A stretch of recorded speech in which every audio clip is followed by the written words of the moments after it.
नमस्ते बच्चों। आज के इस वीडियो लेसन में हम टॉपिक कवर करने जा रहे हैं कोडोमिनेंस, सह प्रभाविता और मल्टीपल एलील्स, बहुविकल्पी एलील। तो सबसे पहले देखते हैं कि कोडोमिनेंस क्या होता है। बच्चों, अपन प्रभाविता का नियम पढ़कर आए हैं जिसमें हमने ये बात कही थी कि F1 पीढ़ी में जो दो एलील्स होते हैं हमारे पास, उसमें से केवल एक एलील, जैसे कैपिटल टी और स्मॉल टी दो एलील्स थे हमारे पास लंबेपन और बौनेपन के लिए F1 पीढ़ी में। तो F1 पीढ़ी में इन दोनों में से केवल एक एलील ही जो है वो एक्सप्रेस होता है, हमें दिखाई देता है, और वो कहलाता है प्रभावी लक्षण। ये दोनों एलील यहाँ पर एक्सप्रेस नहीं हो रहे थे, इसीलिए मेंडल ने प्रभाविता का नियम दिया था। फिर जब मेंडल के ये नियम दूसरे पौधों के ऊपर रिपीट किए गए तो कुछ ऐसे एग्जाम्पल्स मिले जहां पर ये देखा गया कि अगर हमारे पास में दो विपरीत एलील प्रेजेंट हैं तो F1 पीढ़ी में ये दोनों एलील्स अपना अपना प्रभाव दिखाते हैं, और F1 पीढ़ी में हमें दोनों जीन एलील्स के लक्षण एक समान रूप से दिखाई देते हैं। तो जब लक्षण दोनों जीन एलील के समान रूप से दिखाई देते हैं तो इसको सह प्रभाविता कहा जाता है। अब प्रभाविता के लिए हमारे पास बहुत अच्छा एग्जाम्पल है मवेशियों का रंग। जैसे आप गाय को देखते हो तो उसमें आपको कई रंग दिखाई देते हैं, जैसे भूरी गाय, लाल गाय, काली गाय, सफेद गाय और चितकबरी गाय, है ना। तो ये जो विभिन्न प्रकार के रंग हमें दिखाई देते हैं, ये सह प्रभाविता का एक अच्छा उदाहरण है। इसको अपन समझते हैं। अगर हम जनक पशु के रूप में, जनक संतति के रूप में मान लो एक लाल रंग का पशु ले रहे हैं, एक सफेद रंग का पशु ले रहे हैं, ठीक है, और ये शुद्ध है अपने लक्षणों के लिए, इसलिए हमने इनको होमोजाइगस जीन रूप को हम यहाँ पर ले रहे हैं। गैमेट्स कैसे बनेंगे वो अपन जानते हैं। दोनों समान है इसलिए एक ही तरह के गैमेट बनेंगे, और F1 पीढ़ी में हमें एक जो युग्म मिलेगा वो कैसा होगा, इसमें एक युग्मक इधर से एक इधर से आया, तो कैपिटल आर और स्मॉल आर कॉम्बिनेशन हमें F1 पीढ़ी में प्राप्त हुआ। अब यहाँ पर बच्चों अगर हम प्रभाविता का नियम लगाते तो पशु का रंग लाल होता, लेकिन यह उदाहरण है सह प्रभाविता का, तो यहाँ पर लाल रंग भी दिखाई देगा और समान रूप से सफेद रंग भी दिखाई देगा। दोनों रंगों में कोई मिक्सिंग नहीं होगी, ये चीज ध्यान रखना। जैसा कि अपूर्ण प्रभाविता में हो रहा था, इनकम्प्लीट डोमिनेंस में हो रहा था, है ना, लाल और सफेद रंग मिल रहे थे तो हमें गुलाबी रंग मिल रहा था, बट यहाँ पर ऐसा नहीं होगा, कोई मिक्सिंग नहीं होगी कैरेक्टर्स की। यहाँ पर दोनों रंग दिखाई देंगे और वो भी एक समान रूप से। ये है सह प्रभाविता। अब इसी प्रयोग को आगे बढ़ा के F2 पीढ़ी देखें, दोनों रंग समान रूप से मिल रहे हैं तो हमें चितकबरे पशु प्राप्त हो रहे हैं। अब इसी को आगे हम बढ़ाते हैं तो हमें ये मिल गए युग्मक F2 पीढ़ी बनाने के लिए, और हम बिल्कुल जैसे मेंडल के नियम को अपन ने दूसरे एग्जाम्पल्स में अप्लाई किया था वैसे ही यहाँ अप्लाई कर रहे हैं। ये पुनेट स्क्वायर बनाया हमने और ये हमने युग्मकों को यहाँ पर लिख दिया। अब देखो यहाँ पर हमें क्या कॉम्बिनेशंस प्राप्त हो रहे हैं, तो सबसे पहला देखो कैपिटल आर, यहाँ पर देखो कैपिटल आर स्मॉल आर, यहाँ से कैपिटल आर, यहाँ से स्मॉल आर, और ये स्मॉल आर, ठीक है। अब यहाँ देखो हमें तीन तरह के पशु प्राप्त हो रहे हैं, लाल ये कॉम्बिनेशन, चितकबरे पशु ये कॉम्बिनेशन, और सफेद पशु ये कॉम्बिनेशन, है ना। और बच्चों अगर हम इसका जीन प्ररूप और लक्षण प्ररूप अनुपात देखें तो वो भी बिल्कुल कैसा दिखाई दे रहा है। देखो एक भाग, दो भाग और एक भाग, यानी कि एक लाल पशु, दो चितकबरे पशु, एक सफेद पशु।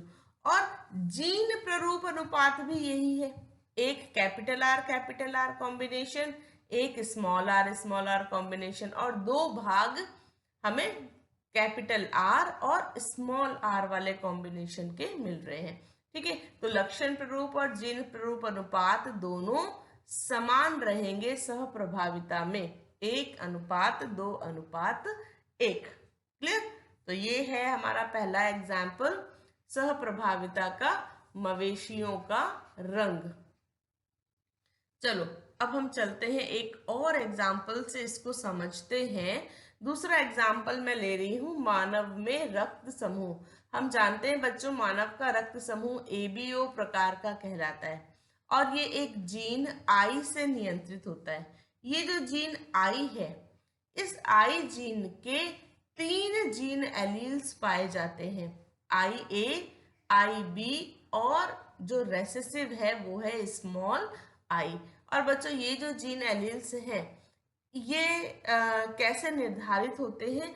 तो ये निर्धारित होते हैं RBC के ऊपर उपस्थित एंटीजन से। ये मैंने यहाँ पर RBC को प्रदर्शित किया है, लाल रुधिर कणिका को। लाल रुधिर कणिका की जो सबसे बाहर प्लाज्मा मेम्ब्रेन होती है, प्लाज्मा झिल्ली होती है, इस प्लाज्मा झिल्ली के ऊपर ग्लाइकोप्रोटीन्स प्रेजेंट होते हैं, है ना, एंटीजेंस जिनको हम कहते हैं। तो ये है हमारा एंटीजन ए। एंटीजन ए, जब आरबीसी के ऊपर एंटीजन ए उपस्थित होगा तो वो रक्त जो जीन IA इस एंटीजन को नियंत्रित करेगा। और बच्चों ये जो ब्लू कलर से यहाँ दिखाया है ना, ये है RH फैक्टर, RH फैक्टर। ठीक है। तो ये एंटीजन ए कौन निर्धारित करेगा? जीन IA, और ये प्रभावी जीन है। ठीक है। इसी तरह से रक्त अगर IB जीन है तो एंटीजन होगा B, ये है एंटीजन B, और ये वही है बच्चों हमारा RH फैक्टर। और अगर जीन I है तो वो कोई भी तरह का एंटीजन नहीं बनाता, उसके ऊपर कोई एंटीजन प्लाज्मा मेम्ब्रेन पे प्रेजेंट नहीं होता। ठीक है। और ये अप्रभावी लक्षण है। क्लियर। तो यहाँ पर अपन ने क्या देखा कि हमारे पास में 3 तरह के जीन एलील हैं जो 3 अलग अलग तरह की आरबीसीज का निर्माण कर रहे हैं। IA जीन अगर उपस्थित है तो एंटीजन A उत्पन्न होगा, IB जीन उपस्थित है तो एंटीजन B उत्पन्न होगा, और ये दोनों प्रभावी हैं। लेकिन अगर स्मॉल I जीन प्रेजेंट है तो वो अप्रभावी है और वो कोई भी एंटीजन नहीं बनाता, उसकी प्लाज्मा मेम्ब्रेन के ऊपर कोई भी एंटीजन उपस्थित नहीं होता। क्लियर। अब देखो ये जो 3 जीन है, इन 3 जीन्स से हमें कौन कौन से जीन कॉम्बिनेशन, क्योंकि मानव कैसा है, द्विगुणित है, तो इन 3 में से कोई 2 जो जीन है, जीन एलील है, 3 में से कोई 2 जीन एलील एक व्यक्ति के अंदर उपस्थित होंगे। 3 में से कोई 2, तो वो कौन से 2 उपस्थित होंगे, इसको कैसे हम लिखें, कैसे याद रखें? तो बच्चों रटने की बिल्कुल जरूरत नहीं है, अपन बिल्कुल सीधा पुनेट स्क्वायर बनाएंगे। मैं यहाँ पर आपको एक देखो सिंपल सा तरीका बता रही हूँ। ये अपन ने पुनेट स्क्वायर बनाना शुरू कर दिया।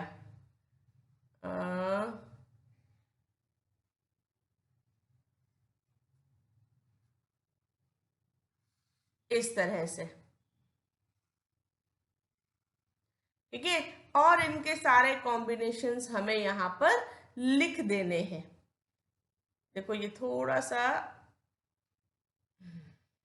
और यहाँ मैं एक पार्टीशन और कर देती हूँ, अब आपको ये क्लियर हो गया है ना, थोड़ा गलत बन गया था मेरे से। अब देखो यहाँ पर सीधे चलते हैं, तो ये फर्स्ट IA यहाँ से और यहाँ से, सेकंड देखो IB, third IA and small I, ये वाला कॉम्बिनेशन देखो IB, यहाँ पे देखो IB,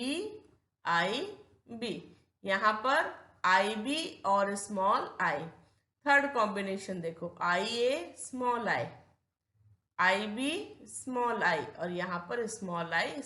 तो इस तरह से चेकर बोर्ड अपन कई बार बना चुके हैं। इसको आप इजीली बना लोगे। तीनों जीन एलील्स लिखोगे, एक साइड में टॉप पोजीशन पे लिखना, एक लेफ्ट पोजीशन पे लिखना और इसको बना देना। क्लियर। अब यहां से हमें देखो जीन एलील्स कितनी तरह के मिल रहे हैं वो देखो आप, मैं उसको मार्क कर रही हूँ। ठीक है, तो एक मिल रहा है हमको IA वन टाइप। ठीक है, सेकेंड टाइप देखो, सेकेंड टाइप अपन को मिल रहा है IAIB। ये देखो दो मिल रहे हैं IAIB। थर्ड टाइप देखते हैं, थर्ड टाइप क्या मिल रहा है। तो थर्ड टाइप मिल रहा है IBIB। नेक्स्ट देखते हैं अपन फोर्थ टाइप, देखते हैं फोर्थ टाइप क्या मिल रहा है। तो IA और स्मॉल आई। नेक्स्ट देखो क्या मिल रहा है, IB और स्मॉल आई। और एक कॉम्बिनेशन और मिल रहा है स्मॉल आई स्मॉल आई। तो कितने कॉम्बिनेशन मिल गए, 1 2, कितने कलर से गिन लो, 1 2 3 4 5 एंड 6। हमें मिल गए यहाँ पर टोटल 6 कॉम्बिनेशंस। और देखो वो 6 कॉम्बिनेशंस मैं यहाँ पे लिख रही हूँ, 5 एंड 6। ये 6 कॉम्बिनेशंस हमको इस तरह से प्राप्त हो गए। तो रटने की जरूरत नहीं है, कभी गलत नहीं होगा आपका कोई कॉम्बिनेशन, आप उसको इस तरह से बना के लिख सकते हो।